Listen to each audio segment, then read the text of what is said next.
Marston, I've been hearing about your plans. Have you, Miss McFarland? Yes, from Lee Johnson, to settle here and build a life for yourself. I'm afraid those aren't my plans. See, I already have a life. Well, I had one, and I'm trying to reclaim it. Or maybe what you could say is that I had two, and I'm trying to end one of them so the other can survive. You do so love to talk in riddles, Mr. Marston. Do you do that, I wonder, as a substitute for having anything interesting to say? Probably, Miss McFarland. Oh, call me Bonnie, you fool. Call me Bonnie. Miss McFarland, I'm married. I have a son. I had a daughter, but she died.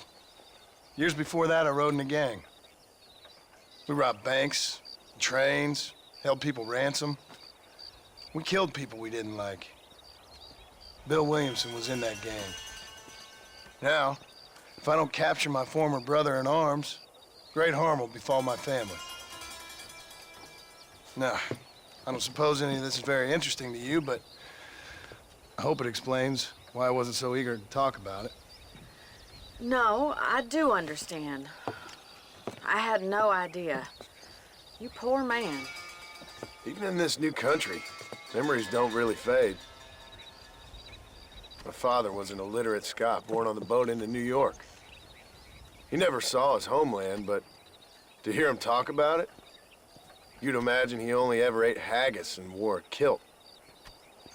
And he hated the English for what they had done to his great-grandparents that he'd never met. People don't forget. Nothing gets forgiven. That's true, especially when it comes to money.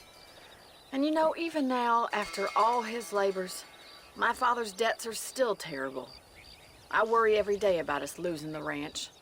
It would kill him. My father died when I was 8 years old. His eyes were, well, let's just say he was blinded in a bar fight south of Chicago. My mother died during childbirth.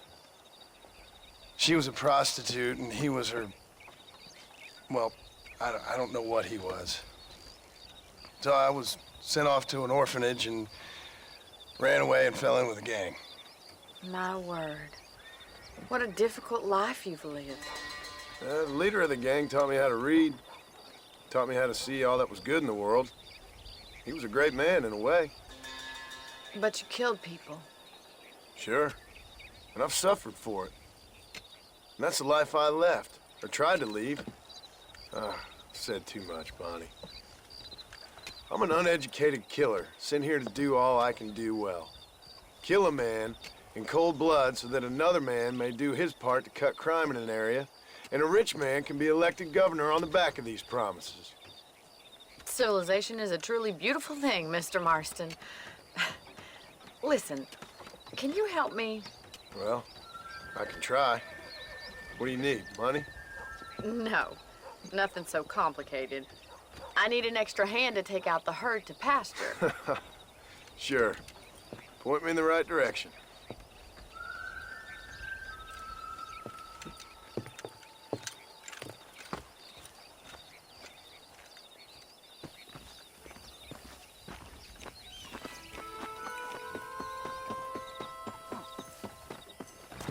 Right. Are you ready to learn how to herd some cows?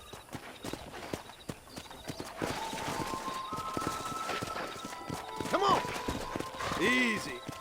Thank you for telling me all that back there. It must have been hard for you. Hope you understand now why I've been playing my cards somewhat close to my chest. I didn't know you had a wife and child. Then again, I don't think I ever asked.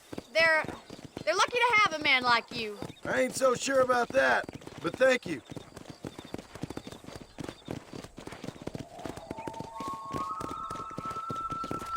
How are you, Miss McFarland?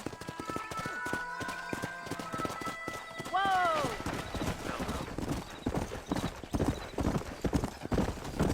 Slow down! He's got it! Come on!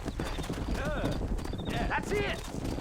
Easy now. Stay behind the Marston. Oh, that's it. Driving down the road, Mr. Marston. Hold there. Yeah.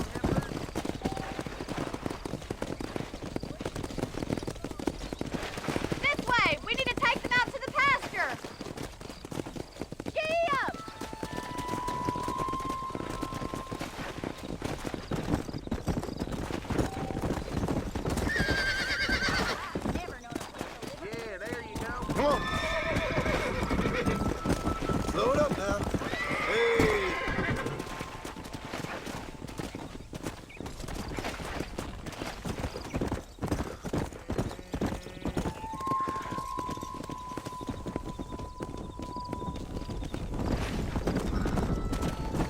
Come on, easy up now. Come on.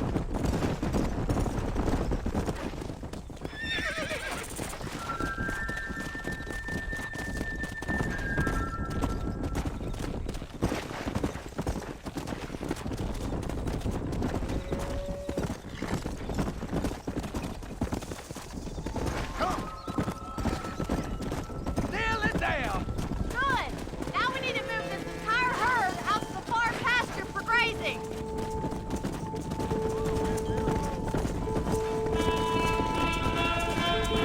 I thought you'd Go. be better than this. Keep sweeping behind them. That way they'll stay together.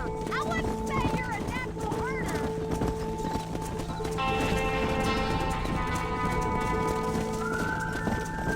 I'll handle the cattle. You stay with the main Come on. herd. Let's go. That's a big herd for your first time. Keep it tight now.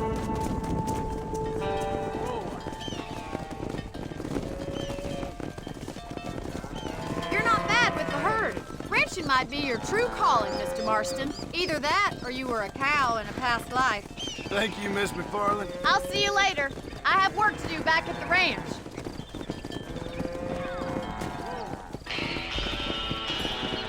Come on, Annabelle.